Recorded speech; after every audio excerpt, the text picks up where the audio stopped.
नमस्कार, स्वागत है आप सभी विद्यार्थियों का आपके अपने यूट्यूब प्लेटफॉर्म उदय एजुकेशन में। विद्यार्थियों इस वीडियो में बात करेंगे अर्धवार्षिक परीक्षा सत्र 2022-23 की दृष्टि से इम्पोर्टेंट कक्षा 9 के विज्ञान विषय के पेपर के बारे में, जो कि आपके आने वाले परीक्षा की दृष्टि से काफ़ी इंपॉर्टेंट रहने वाला है।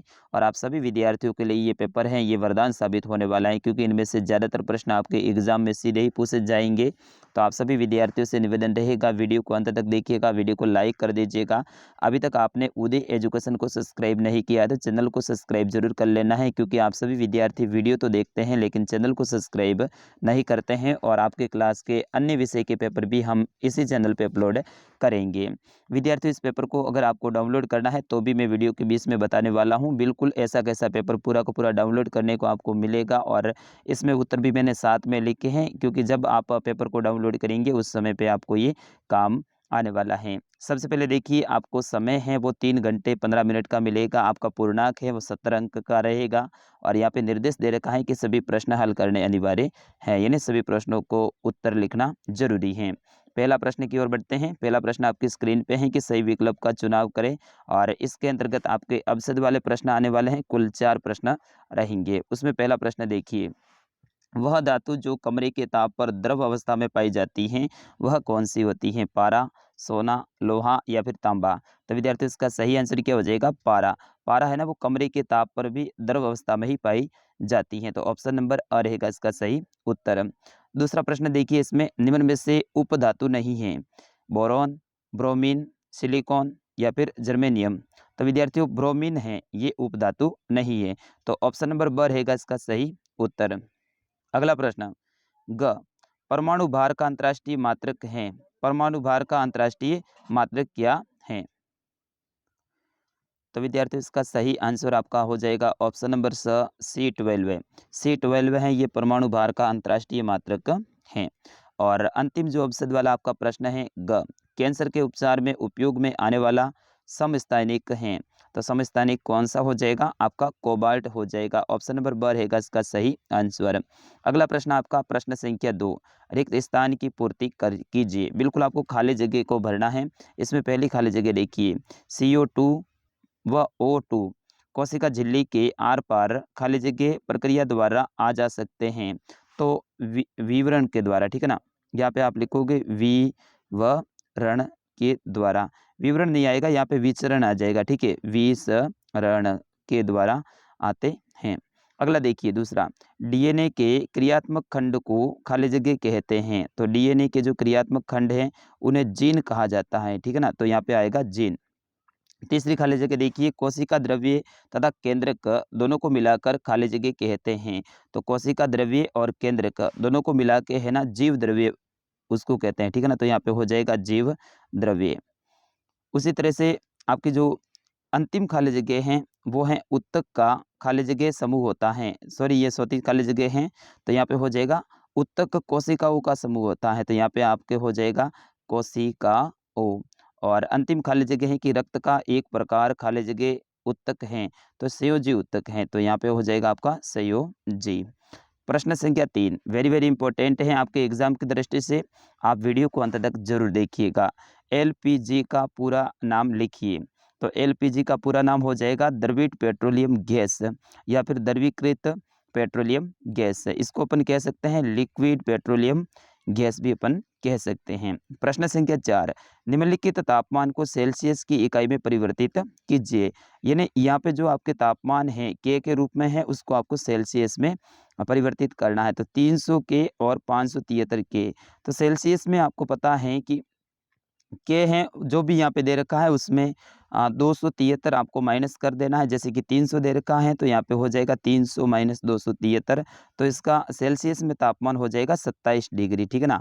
तो 300 का हो जाएगा 27 डिग्री। अब यहाँ पे 573 है, इसमें भी आपको 273 माइनस कर देने हैं, तो आपका तापमान हो जाएगा 300 डिग्री सेल्सियस, ठीक है, 300 डिग्री सेल्सियस।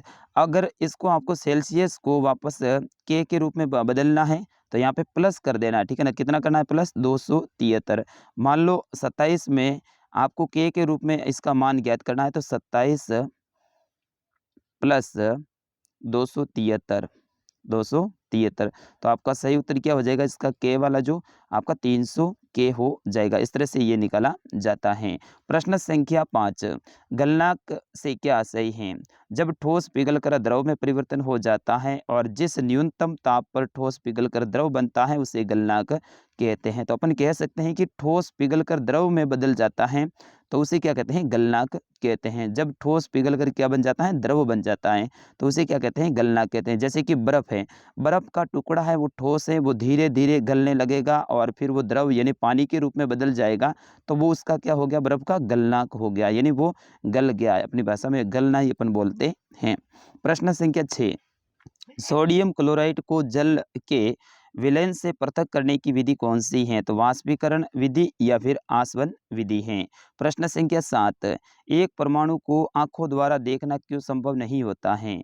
तो इसका सही उत्तर हो जाएगा परमाणु का आकार अत्यंत सूक्ष्म यानी छोटा होता है, इस कारण से इसको आंखों के द्वारा देखना संभव नहीं होता है। प्रश्न संख्या 8, उत्तक को परिभाषित कीजिए। प्रश्न संख्या 9, हृदय पेशी के 3 लक्षणों को बताइए। प्रश्न संख्या 10, ये सारे के सारे प्रश्न अब मैं फटाफट बता रहा हूँ और इम्पोर्टेंट रहेंगे। प्रश्न संख्या 10, इलेक्ट्रॉन, प्रोटॉन, न्यूट्रॉन के गुणों की तुलना कीजिए। प्रश्न संख्या 11, सिलिकॉन, ऑक्सीजन का उदाहरण लेते हुए संयोजकता है उनको परिभाषित कीजिए। प्रश्न संख्या 12, पादप कोशिका एवं जंतु कोशिका में तुलना कीजिए। वेरी वेरी इंपॉर्टेंट है आपके एग्जाम की दृष्टि से, इन प्रश्नों को आप याद कर लीजिएगा। प्रश्न संख्या 13, अमीबा अपना भोजन कैसे प्राप्त करता है? प्रश्न संख्या 14, जंतु कोशिका का नामांकित चित्र बनाइए। तो इनका चित्र यहाँ पे देखो, मैं बता देता हूँ आपको। जंतु कोशिका का नामांकित चित्र इस प्रकार से होता है। ये आपकी जंतु कोशिका हो जाएगी और इनके जो पार्ट हैं इनको आप एक बार याद कर लीजिए। चिकनी, अंतर्द्रवीय जालिका, केंद्रीय झिल्ली हो जाएगा, फिर इसमें प्लेज्मा झिल्ली हो जाएगा, तारक केंद्र हो जाएगा, लाइसोसोम हो जाएगा, राइबोसोम हो जाएगा और माइटोकॉन्ड्रियन हो जाएगा। इस तरह से इनके जो पार्ट हैं जालिका वगैरह, इनको आप एक बार देख लीजिएगा। बढ़ते हैं अगले प्रश्न की ओर। प्रश्न संख्या 15, विभिन्न रक्त कोशिकाओं के नामांकित चित्र बनाइए। यानी आपको रक्त कोशिका का नामांकित चित्र बनाना है। तो विद्यार्थियों, रक्त कोशिका है वो इस तरह से होती हैं। यहाँ पे देखिए लाल रक्त कण होते हैं, फिर उसके बाद में कोशिका द्रव्य होते हैं, फिर उसके बीच में यहाँ पे देखिए ये केंद्रक हैं, फिर उसके बाद में सारक कंजी यानी बासोफिल हैं, फिर उसके बाद में न्यूट्रोफाइल हैं और फिर इसके बाद में देखिए ईओसिनोफिल हैं। इस तरह से इनके ये पार्ट है, इनको भी आप याद कर लीजिएगा। फिर उसके बाद में बढ़ते हैं अगले प्रश्न की ओर। अगला प्रश्न आपका 16, रुधिर क्या है और रुधिर के विभिन्न घटकों के नाम लिखिए। वेरी वेरी इंपॉर्टेंट मोस्ट ये प्रश्न रहेगा। प्रश्न संख्या 17 है, निम्न में अंतर स्पष्ट कीजिए। जल स्तर और सरीसृप में आपको अंतर स्पष्ट करना है। अगर ये नहीं आता है तो अथवा में आपके सामने ऑप्शन मिल जाएगा। पक्षी वर्ग और स्तनपायी वर्ग में आपको अंतर स्पष्ट करना है। और अंतिम प्रश्न रहेगा, गुरुत्वाकर्षण के सार्वत्रिक नियम के क्या महत्व हैं? तो ये आपके विज्ञान विषय का पेपर था, कक्षा 9 का। मैं आशा करता हूँ आपने पूरा देखा है और अच्छे से इस पेपर को याद कर लिया होगा और अपने परीक्षा में आप अच्छे से अच्छे अंक लेकर आएंगे। तो विद्यार्थियों, मिलते हैं अगले वीडियो में, लेकिन उससे पहले मैंने शुरुआत में आपसे वादा किया था कि ये पेपर आपको डाउनलोड करने के लिए भी मैं दूंगा। तो बिल्कुल ये पेपर आपको मिलेगा हमारी वेबसाइट पे। वेबसाइट का नाम है, आप गूगल में जाके सर्च करेंगे उदय UDAY, फिर उसके बाद में स्टडी STUDY, फिर उसके बाद में डॉट और कॉम। ठीक है, udaystudy.com आप गूगल में जाके सर्च करना आपको।